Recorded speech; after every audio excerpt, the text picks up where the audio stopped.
Hi folks, welcome back. Val here again, and in this video, I will use my Okta Agent UI to produce Terraform for a Zoom SAML integration. First, I'll fill in the basics and generate a zoom_saml.tf file. Next, I'll run Terraform format and Terraform validate so you can see the config is structured correctly. Finally, I'll switch to the Okta Admin console to show the Zoom SAML app as well as the assigned group so you can see exactly how the attributes and membership line up. So let's go ahead and start with the generator. I'll see you there. Okay, here we are at our front-end UI. Now I'm going to pull the live SAML settings for my Zoom app from Okta and then generate the Terraform file. So what we're going to do now is, in this box, I paste the Okta app ID. You can grab this from the app's URL in the admin console. Mine is what you see here. Next, with the ID in place, I'll click Load Details. And once the details load, you will see that the entity ID and the ACS URL have been filled in, as well as the IDP cert. And the IDP cert is what Okta uses to sign the response. This is pulled directly from my tenant.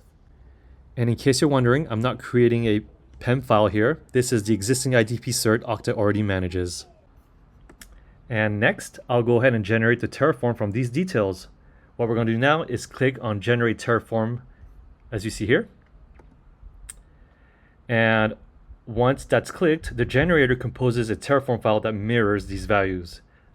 And what we're going to do now is go ahead and save the file. Just click on the Save.tf button.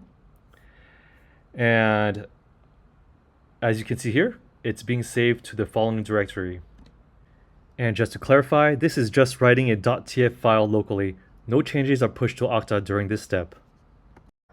And as we pivot back to our text editor, we can see that the zoom_saml.tf file was created in the backend directory here. Now let's go ahead and do a sanity check for Terraform locally.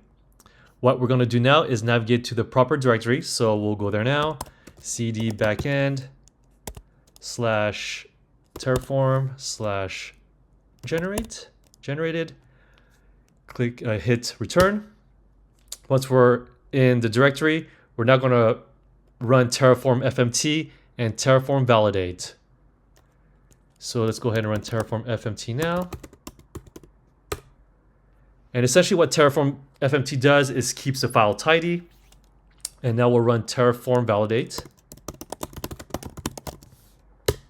And what this does is that validate checks the configuration structure without hitting Okta. And as you can see here, once we hit return, we're seeing that it was a success. The configuration is now valid.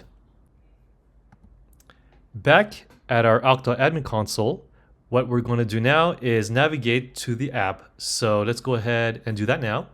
So on the left-hand side, click on Applications and search for the app. And we have it here. We'll go ahead and click on the app. On the Assignments tab, you can see the group assigned to this app. Let's go ahead and click on Groups. And voila, this is the group I use with Zoom. Let's now double check that the ACS URL and the entity ID were correctly filled in. And as a quick note, you won't see the ACS URL or the entity ID within the Okta Admin console. This Zoom app in particular is a preconfigured OIN integration. And for OIN apps, Okta shows IDP metadata under the sign-in tab. So things like the metadata URL, Okta SSO URL, issuer, and the signing cert. The SP field is what we care about, ACS and entity. So both live inside the SAML setup wizard for custom SAML apps, but OIN apps don't expose that wizard in the UI. So to show ACS and entity cleanly, I'll pull them from the Okta API in the terminal. I'll go ahead and do that now. And as you can see here, the ACS URL as well as the rest of the details have been correctly filled in. Okay, that just about wraps up our video for today. And let's go ahead and do a quick recap. What we did, we used the Okta Agent UI to load the existing Zoom SAML app by ID. generated the Terraform, and then ran Terraform FMT and Terraform validate locally. In Okta, you saw the Zoom app and the assigned group for ACS Entity. I showed them in the terminal via the Okta API because this is the pre-configured Zoom integration, and the UI exposes IDP metadata but hides those SP fields, and the API gives them instantly. All right, that about does it. I'll see you guys on the next video. Have a good one.